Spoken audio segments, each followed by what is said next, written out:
Hi all, welcome back to my channel cook with Gayathri Raj. இன்னைக்கு நம்ம Pongal special millet Pongal எப்படி செய்யறதுன்னு பார்க்கலாம்.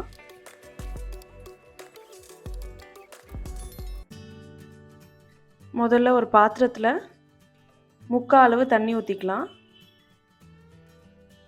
இன்னைக்கு நான் வரகு எடுத்திருக்கேன், கோடா மில்லட் 1 கப் எடுத்திருக்கேன். அதை ஒரு 1/2 hour சோக் பண்ணி வச்சுருக்கேன். அடுத்து பாசிப்பருப்பு மூங் தால் 3/4 கப் எடுத்திருக்கேன். இதையும் ஒரு 1/2 hour சோக் பண்ணியிருக்கேன். இதுக்கு பதிலாக நீங்கள் எந்த மில்லட்னாலும் எடுத்துக்கலாம், பட் ரேஷியோ இதே தான். இப்போ தண்ணி நல்லா பாயில் ஆயிடுச்சு.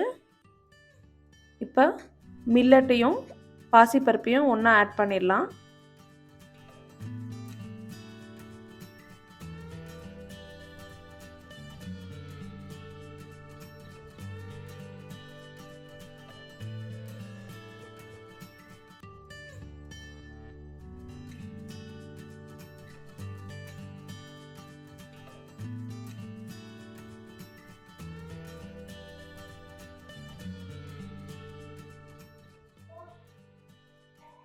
நல்லா லோ ஃப்ளேம்லேயே ஒரு 20 to 25 minutes பாயில் பண்ணிக்கலாம்.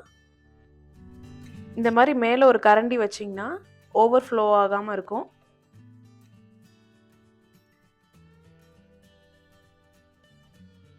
அப்பப்போ இந்த மாதிரி கிண்டி விடுங்க. இப்போ 15 minutes ஆயிடுச்சு.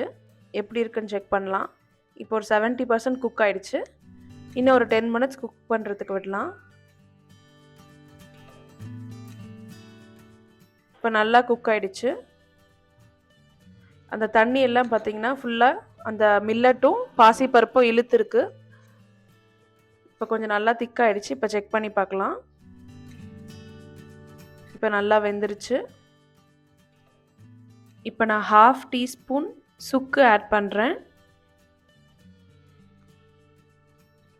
அடுத்து நான் வெள்ளை பொடி இருக்குது, அதே அப்படியே ஆட் பண்ணுறேன். நீங்கள் நார்மலாக கட்டி வெல்லம் இருந்தாலையும் இடிச்சுட்டு ஆட் பண்ணிக்கலாம். 1 கப் ஆட் பண்ணியிருக்கேன்.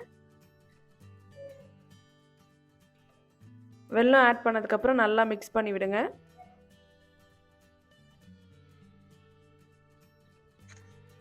மிக்ஸ் பண்ணிவிட்டு லோ ஃப்ளேம்லேயே ஒரு 5 minutes விடுங்க.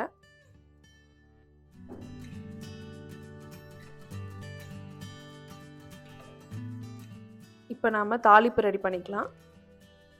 கீ 1/4 கப் ஆட் பண்ணியிருக்கேன். அது கூட கேஷ்யூ நட் ஆட் பண்ணியிருக்கேன். கேஷ்யூ நட் நல்லா ஃப்ரை ஆனதுக்கப்புறம் ட்ரை கிரேப்ஸ் ஆட் பண்ணிக்கலாம்.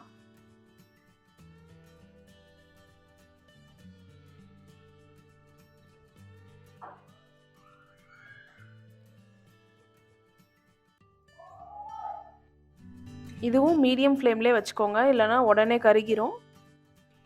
ரெடி ஆனவுடனே பொங்கல் மேலே ஊற்றிடலாம். இப்போ ரொம்ப டேஸ்டியான மில்லட் பொங்கல் ரெடி ஆயிடுச்சு. இதே மாதிரி நீங்களும் உங்கள் வீட்டில் ட்ரை பண்ணி பார்த்துட்டு எப்படி இருக்குன்னு சொல்லுங்கள். Eat tasty, be happy.